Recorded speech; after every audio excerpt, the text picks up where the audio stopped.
Brian Powell of I Run Far here with Emma Roca before the 2016 Hardrock 100. How are you, Emma? Fine, thanks. You've tried a number of years to get in this race, and you're finally at Hardrock. Yes. What brings you here? Oof. It's a present to be inside this race, and for me it brings me the adventure, one of the best. Hardrock for me with Western and with Leadville. I think I will be done the three most important races in America. Yeah. And for me, I think I will stop then. Yeah, you've run a lot of races in America and had great success, probably the best success out of any European woman, if not European over here, because you've done great at Leadville and Western States and Run Rabbit Run. Mm-hmm. What do you enjoy running in the United States so much for? I love the people, the ambience, how the trails are conserved, the philosophy of the people who is running here. We run because we like. It's not because we want to show the others, no. And this passion for the mountains and respect for the environment, wow, it's amazing. And also the landscape. You have summits and trails that you cannot find in Europe because they are different. Mm-hmm. And you're alone, nobody. Very alone. Like you can run hours, days, weeks, and you don't find anybody. Yeah, and you've been out on the course already. You've mm-hmm. been here for a week. Mm-hmm. I assume you've had a lot of alone time out on the trails, yes? And it's a little scary because I have my family down in Durango and then I go alone and I said, oof, if it happens something, there's no coverture in my cell phone. No. I cannot ask for help. I'm a firefighter, so I'm responsible about myself and I know what happens in the mountain when you rescue mm-hmm. yourself, and then it says, come on, Emma, be conserved and calm. Yeah, we were talking a little while ago about this race. There are dangerous sections and risky sections. How do you plan to approach those in the race? It's one of the things that really scares me, Byron, because when you are racing, you are very competitive. Well, in my case, I'm very competitive. And you just want to keep on going, don't fail, just don't stop, and say, come on. And in this race, I will need to stop to think about, to pass through this trail, to don't fall down, to take care of myself, high altitude, nighttime, really tired, many miles, and then a tiny trail that it can be easy, it can be a nightmare. Yeah. And also because there's snow, a lot of snow passes, there are big rocks, there are big hills, and the body has a limit. Yeah, so oof, it's dangerous. A different sort of challenge than running a Western States or Leadville or even UTMB. Yes, completely. Yeah. Completely, because in UTMB the trails are common trails.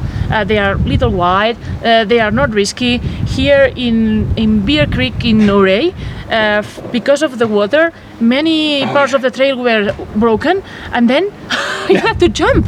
And you say, okay, if I jump, careful, because you have to jump correctly.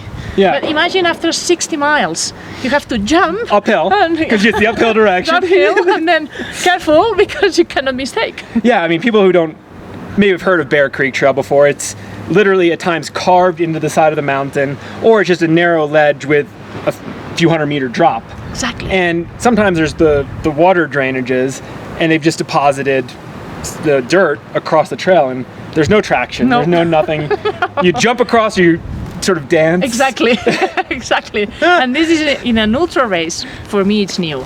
Yeah. Does that excite you? Yes, but at the same time, it scares me. Mm-hmm. Because of that, because you are competitive, you want to be in front, you want to fight for being there, and then I will have these 10 days before the race to just relax and be concerned about doing my race as always, but in this time, be really conservative, be really aware of myself. Now that's going to be hard because it's a very small race, but there's a couple very strong women running the race. I mean, Anna Frost, hopefully Darcy PQ gets in, Bethany Lewis, among others.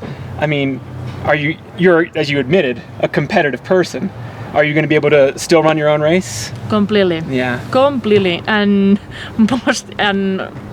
this time more than ever. Yeah. Completely. It's a long, long, long one. It's 29 hours. Many things can happen. Yeah. It's an adventure race. It's not an ultra race for me now. It's an adventure. So. And you have that background. Yes. And I know that happens. That in the beginning everyone is fresh, but the time comes and goes, and then it just goes fast at the end. At the end, the time runs and say, "What happened with these minutes?" And somebody could be an hour ahead with 15 kilometers left. Yes. And you catch. So it's I hope I will catch and they will not catch me. Well, but if I take care of myself and I do my race, who knows? That's kind of the Emma Roca way. And at the end, as I tell you all the time, if I arrive to the finish line and I say, Emma, you have done all the best you can, that's it. It's my objective, it's my goal. It doesn't matter the final classification or position. I will do my best. And that's it. Now, have you ever dealt with a race where you're going to be at such high altitude for so long? I mean, there's Leadville, but does it feel different heading into Yes, Hardrock? because it's all the time up, down, up, down. Leadville was really regular all the time at 3,000 meters. And it scares me the dizzy time, because now I did the 14,000 feet summit and I was like, what happens to me? It was difficult to think and I was to stop. I was stopping and I said, no way, I'm only 130 beats per minute. But and you can't. No. And you're fresh. Yes. Yes. During the race, that's 115 or 120. And why I cannot go faster? Now, your background, aside from being a firefighter, you've advanced degree in biochemistry, and you've studied that. And obviously you've done some of that, I think, on the nutrition side, but have you looked on that in terms of the altitude effect and how to deal with that? Do you have any special strategies for being up high? We controlled 20 people, 10 of them were trained and 10 not, and we did a treadmill effort with a bicycle at 2,500 meters, and we compared, and the people who were trained had more incidence of high altitude problems. Their body, was really conservative. They didn't have the saturation of oxygen were lower than the others because the body wanted them to be. The more trained people had a stronger. Yes, the body didn't want you to force. Yeah. And then it says I will low down your saturation level, and then you will be slowly. Yeah. And then I will conserve your health. Which could actually be a benefit in a race like Hardrock. Yes. Now, how will you? I mean, you've done it before, but how do you make yourself run conservatively? Because you're going to come out of town here, and there's going to be a flat trail, and you're going to want to run hard, probably. My heart rate. Yeah, you'll run that with that. Yes, I always run with the whole race. Yes, and I know which is the pace and the time schedule compare with the other Darcy Africa times that she done, and I know which is the good time, slow or fast, and regulate myself depending.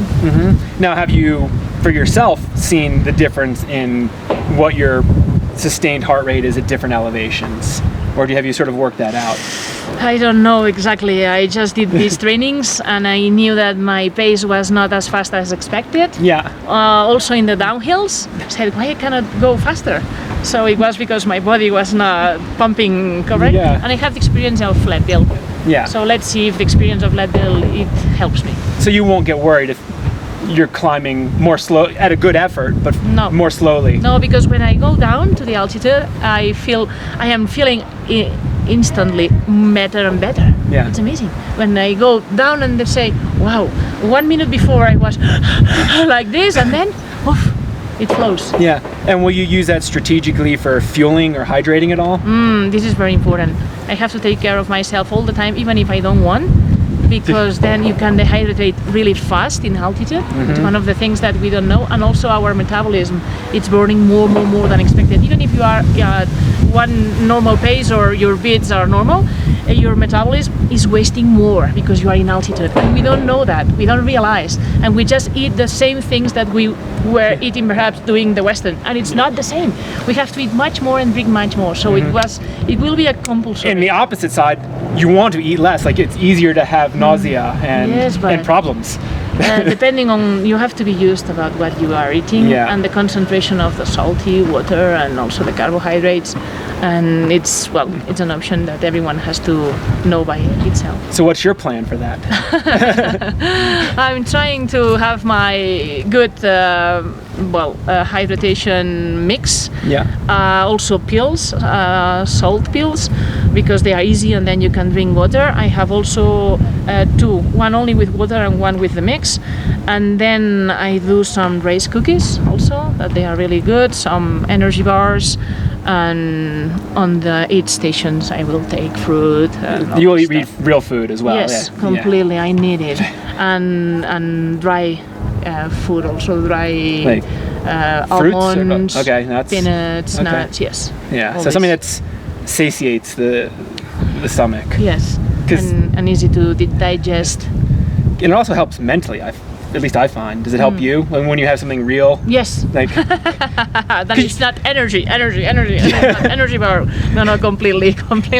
Mentally, in adventure racing, when I was racing 5-6 days non-stop, only sleeping 2 hours, doing many disciplines in this kind of different countries, one of the things that I really wanted, it was pan con jamón. It was bread with ham all the time, just bread with tomato and jamón. It was real normal food. Well, I assume your crew will be your husband and children and friends, and yes, from here, I'm friends from Travis, Macy. Yeah. And, yes. So will they have some treats from home or the equivalent out there for you? Well, I always order some pizza after 20 hours. In Ultra Trail of Mont Blanc, I said, please give me one pizza. And they said, but I don't know that here. It's difficult to generally, assist. I make the pizza stop in Courmayeur. The pizza there is a lot better than in Ouray, yes. I think. I think also. It's some of the best in the world. So, also. yeah. But